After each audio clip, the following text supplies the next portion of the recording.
There's obviously no good segue into this, and I know it's a topic that is no fun for you to talk about, but obviously recently you and professional golfer, Rory McIlroy, broke off your engagement. And, I wonder, given you're a public figure, how difficult have you found it to avoid dealing publicly with a very private situation? It was very hard because, he made it very public from the start. He put out a press release and all of that, so I didn't have a choice. It was it just got put in my face. But, right now, I'm in such a great place. I'm so happy. I'm in a better place than I've been in a very long time, and I have good things going on. I understand from talking to, people close to you, like wedding invitations had been sent out already. You were with them, that morning, and then later in the day, it happened on like a 10-minute call, the first 5 minutes of which you thought was a joke when he's saying he wants to break it off. How surprised were you by how it all ended?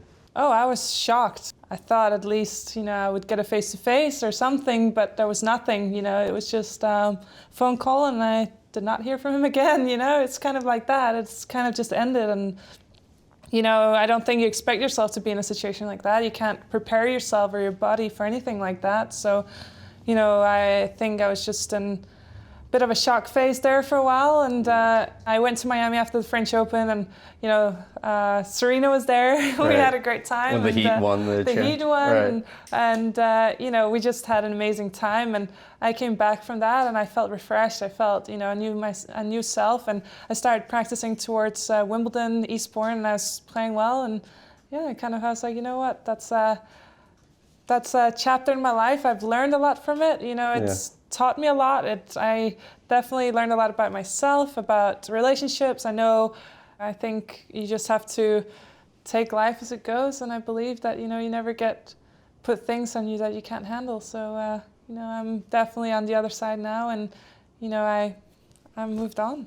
I did love the tweet that you sent out, though, recently about the first time in a few years you're able to wear high heels. I thought that was clever. How, hard is it, though, just generally speaking, to have a relationship when here you are, having a global travel schedule year-round, and obviously also have, very ambitious, time-consuming professional goals? I think it's very important to have a life off the court, and to me it wasn't that hard to balance, tennis and a relationship. And I think for me it's just a great thing when you can have both. There's no better place than when you're happy both on and off the court, because I believe if you're happy off the court, you're going to do better results and play better.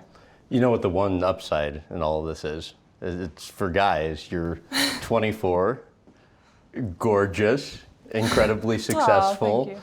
And now single. So what does Caroline look for in guys? Well, I've met a few guys that kind of are fun to hang around, and I definitely have gotten a lot of tweets, saying. Have you? Yeah. What do you get? What are some of the? Just funny tweets, hey, I'm single too, and I live in Cincinnati. Do you want to go out for a drink? Or have you ever been close to responding to one of them? Because I'm sure you'll click tweets on some of them and look at the guy's picture. There's been some genius tweets, and I'm I couldn't even make that up if I tried. What? Now I don't remember. Okay. I always get put on the spot. But there's been some where I'm you know what, that almost deserves a response, just because. Well, you didn't answer what you look for in guys, but that's Did okay. I'll give you. I'll give what you. I look for in a guy, okay. I look for someone who's honest. That's the most important thing. Who's fun to be around. Who doesn't take himself too seriously. I would like a taller guy so I can wear my heels. So I'm out of contention then. I didn't know you were single. I'm 5'10". Nobody's perfect, right? So, sometimes, I can tick most boxes and one or two can I have a long list. So if I would have to keep going, it's, I'm pretty strict, with my box ticking.